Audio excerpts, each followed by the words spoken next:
Hello दोस्तों, मैं दिनेश चौधरी आप सभी का स्वागत करता हूँ फिर से एक बार। एक छोटी सी 15 मिनट की क्लास जिसमें हम वैल्यू एडिशन का काम करते हैं, जिसमें हम उन महत्वपूर्ण कंटेंट, उन महत्वपूर्ण करंट अफेयर्स पर फोकस करते हैं जो आपको मुख्य परीक्षा में बाकी स्टूडेंट से ज्यादा अच्छा, बाकी स्टूडेंट से एक सफल, एक योग्य स्टूडेंट साबित कर सकती हैं। हमने एक टेस्ट सीरीज भी शुरू की है जिसके माध्यम से हम आप सभी में और ज्यादा वैल्यू एडिशन का काम करते हैं। ये पहली ऐसी टेस्ट सीरीज है जिसमें टीचर माने मैं स्वयं खुद आप सबके साथ हर एक टेस्ट में शामिल होकर अपने हाथों से उन सभी क्वेश्चंस के आंसर लिखता हूं जिनके आंसर आप भी लिखते हैं, और टेस्ट खत्म होने के बाद हम उन सभी आंसर्स को आपके साथ डिस्कस करते हैं। किस प्रश्न में क्या जोड़ा जाना चाहिए, क्या और होता तो अच्छा होता है, इस बात पर हम आपस में बात करते हैं। चलिए मूल बात पर आते हैं। हमारा आज का जो मूल विषय है, दो छोटी छोटी न्यूज पर हम बात करेंगे। पहली न्यूज है हमारे देश का जो विदेशी कर्ज है वो 10.7% बढ़ गया एक साल में। मतलब हमारे 2024 के 23 के और 2024 में जो विदेशी कर्ज रहा उसमें 10% वृद्धि हो गई। अर्थात वर्तमान में हमारा विदेशी कर्ज 717.9 अरब डॉलर है। मैं आपको याद करा दूं कि एमपीपीएससी प्रीलिम्स परीक्षा जो हुई थी उसमें 2022 में सेम प्रश्न पूछा गया था कि भारत की जीडीपी और भारत के विदेशी कर्ज का अनुपात क्या है, और ये इस छोटे से पैराग्राफ में लिखा है। 31 मार्च का ये पेपर है और मैं इसे थोड़ा सा बड़ा कर देता हूं ताकि आप सब लोग इसे रीड कर पाए। अगर हम शांति से इसे थोड़ा सा रीड करने की कोशिश करें तो यहाँ लिखा हुआ है, देश में विदेशी कर्ज बढ़ोतरी बढ़ती जा रही है। देश का विदेशी ऋण दिसंबर 2024 के अंत तक 10.7% बढ़कर 717.9 अरब डॉलर हो गया। दिसंबर 2023 में ये 648 अरब डॉलर था। वित्त मंत्रालय के आंकड़ों से यह जानकारी मिली है। देश के अब जो भी तिमाही के आंकड़ों से हमें कोई लेना देना नहीं, हमारे मुल्क जो आंकड़े हैं वो यहीं तक सीमित है। इसमें से जो खास बातें थी वो मैंने निकाल करके आपके लिए लिख दी है। आप केवल इन्हीं को पढ़े, आपको पूरा पढ़ने की जरूरत नहीं है। मैंने उसमें से जो काम का चीज है, काम का कंटेंट है, निकाल दिया। देश का विदेशी कर्ज 10.7% बढ़कर के 717.9 अरब डॉलर हो गया। अब ये बात सबको रटी हुई होनी चाहिए, जैसे हमारा विदेशी मुद्रा भंडार बढ़ रहा है, विदेशी कर्ज भी बढ़ रहा है, ये भी याद हो। 2023 में दिसंबर तक हमारा विदेशी कर्ज 748 अरब डॉलर था, जो 2024 दिसंबर में बढ़ करके 717 अरब डॉलर हो गया।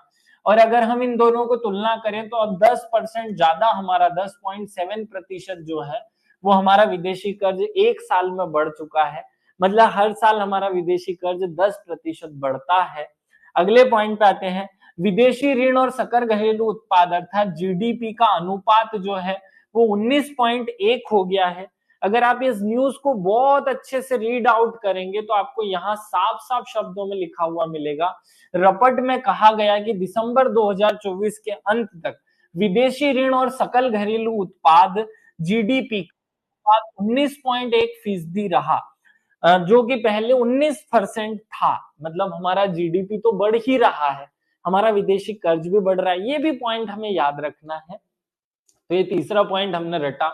यहाँ लिखा हुआ विदेशी ऋण में बाह्य ऋण जो है उसका हिस्सा कितना है। 54% हिस्सेदारी जो है वो अमेरिकी डॉलर की है। भारतीय रुपये में हमारा 30% कर्जा है जो हम नोट छाप के भी पूरा कर सकते हैं, लेकिन अमेरिकी डॉलर तो हमें अमेरिका से ही मिलेंगे। 6% कर्जा हमारा जापानी येन में, 4% हिस्सा हमारा एसडीआर के रूप में कर्जा और 3% यूरो के रूप में कर्जा है। तो यहाँ से हमें एक पॉइंट सीखने को मिले कि हमारा जो सबसे ज्यादा बड़ा कर्जा है वो अमेरिकी डॉलर में हमें चुकाना है। ये यूं नहीं बोला जा रहा है कि अमेरिका का कर्जा है, ये यूं बोला जा रहा है कि अमेरिकी डॉलर का कर्जा हम पर ज्यादा है। इस तरीके से हमें इसे अडॉप्ट करना है। अगर इसके बाद में एक छोटी सी न्यूज आप सबके सामने और रखूं तो वो ये है, सार्वजनिक उपक्रम में महिलाओं की संख्या ना के बराबर। अगर मैं इसे थोड़ा सा जूम आउट करूं और आप इसे रीड करें तो आपको एक बहुत अच्छी खबर मिलनी है। महिलाओं का उद्योगों में कितना परसेंट हिस्सेदारी है वो इस न्यूज में शामिल है। अब यहां से पढ़े। संसद की एक स्थायी समिति ने सार्वजनिक क्षेत्र के उपक्रमों अर्थात जो पीएसयूज होते हैं उनमें महिलाओं की कम संख्या पर चिंता जाहिर करते हुए आधी आबादी की उन्नति के रास्ते में बाधा को दूर करने के लिए ठोस उपाय सुझाने के कार्यान्वयन हेतु फोकस किया। आपको ये जो बड़ी सी न्यूज दिख रही है, इससे ये समझ में आ गया होगा कि महिलाओं की हिस्सेदारी कम है, लेकिन वो कितनी कम है वो आपको यहां देखने को मिलेगा। इस पैराग्राफ में इन्होंने बहुत साफ साफ शब्दों में, अंतिम पैराग्राफ में इन्होंने कहा, यह लिखा हुआ है कि रपट के अनुसार केंद्रीय उद्यमों में महिलाएं केवल 7% हैं। अर्थात जो बड़े बड़े इंडस्ट्रीज घराने हैं जिनका सरकार के द्वारा संचालन होता है, LIC, ONGC, जितने भी सरकारी उपक्रम है, बड़े बड़े SBI भी सरकारी उपक्रम है, तो इस टाइप के जितने भी बड़े कंपनीज हैं उनमें केवल 7% महिलाएं हिस्सेदारी में हैं।